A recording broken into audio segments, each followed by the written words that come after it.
Hello बच्चों, तो आप प्रश्न को देखते हैं। हल कीजिए। साइन 4 थीटा बराबर साइन थीटा। तो दिए गए प्रश्न की मुख्य अवधारणा की बात करें तो बच्चों यहाँ पर हम बात करें, देखो यदि साइन एक्स बराबर साइन अल्फा हो तो इसका व्यापक हल एक्स बराबर क्या हो जाएगा। तो बच्चों देखो यहाँ पर एन पाई प्लस माइनस 1 की घात एन गुनी अल्फा। बच्चों यहाँ पर एन पूर्णांक पे बिलोंग करता है, अर्थात एन पूर्णांक संख्याओं को प्रदर्शित करता है। तो इस मुख्य अवधारणा की सहायता से हम दिए गए प्रश्न को हल करेंगे। बच्चों देखो प्रश्न में हमें क्या दिया गया है, तो साइन 4 थीटा बराबर साइन थीटा है। अब बच्चों यहाँ पर हम मुख्य अवधारणा की सहायता लेंगे तो यहाँ से हमें प्राप्त क्या हो जाएगा, तो 4 थीटा बराबर एन पाई प्लस माइनस 1 की घात एन, अल्फा के स्थान पर क्या आ जाएगा, थीटा। ठीक है, तो बच्चों देखो यहाँ पर इसे हम समीकरण 1 मान लेते हैं।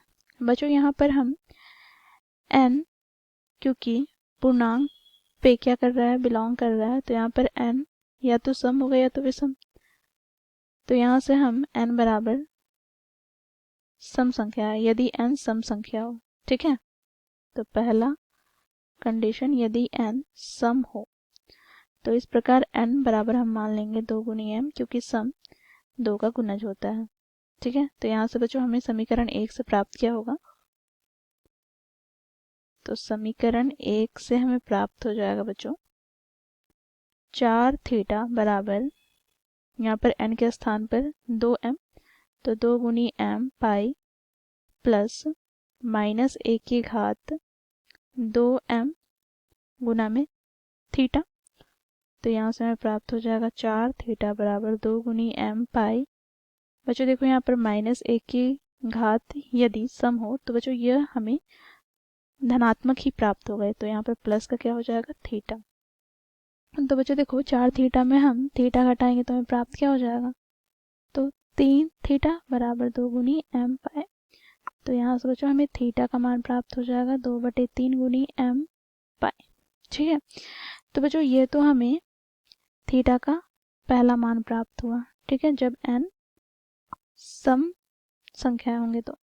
अब दूसरी स्थिति की बात करें तो जब n विषम होंगे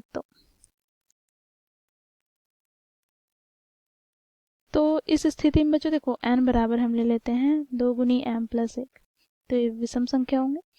तो यहाँ से समीकरण 1 का प्रयोग करते हैं तो समीकरण 1 से हमें प्राप्त क्या हो जाएगा, तो 4 थीटा बराबर, बच्चों देखो n के स्थान पर हमें क्या लेना है, तो 2m प्लस 1 गुना में पाई प्लस बच्चों यहाँ पर माइनस 1 की घात 2m प्लस 1 गुना में थीटा। तो यहाँ से हमें प्राप्त हो जाएगा 4 थीटा बराबर, यहाँ पर बच्चों देखो 2m गुनी पाई प्लस पाई, और यहाँ से हमें प्राप्त क्या हो जाएगा, तो देखो माइनस 1 की घात विषम संख्या है, तो बच्चों यहाँ पर यह हमें सदैव ऋणात्मक ही प्राप्त होगा, तो यहाँ पर माइनस का क्या हो जाएगा, थीटा। तो यहाँ से हमें प्राप्त हो जाएगा 4 थीटा प्लस थीटा अर्थात 5 थीटा बराबर, यहाँ से बच्चों हमें प्राप्त हो जाएगा क्या, तो पाई गुनी यहाँ पर 2m प्लस 1, तो यहाँ से हमें थीटा का मान प्राप्त क्या हो गया, तो थीटा बराबर हमें प्राप्त हो जाएंगे बच्चों यहाँ पर 2m प्लस 1 गुनी पाई बटे में 5। ठीक है, तो इस प्रकार बच्चों हमें थीटा के 2 मान प्राप्त हुए, यही हमें ज्ञात करने को कहा गया था। तो इस प्रकार मुख्य अवधारणा की सहायता से हम लोगों ने दिए गए प्रश्न को हल किया। आशा करती हूँ आप लोगों को यह प्रश्न समझ में आया होगा। धन्यवाद।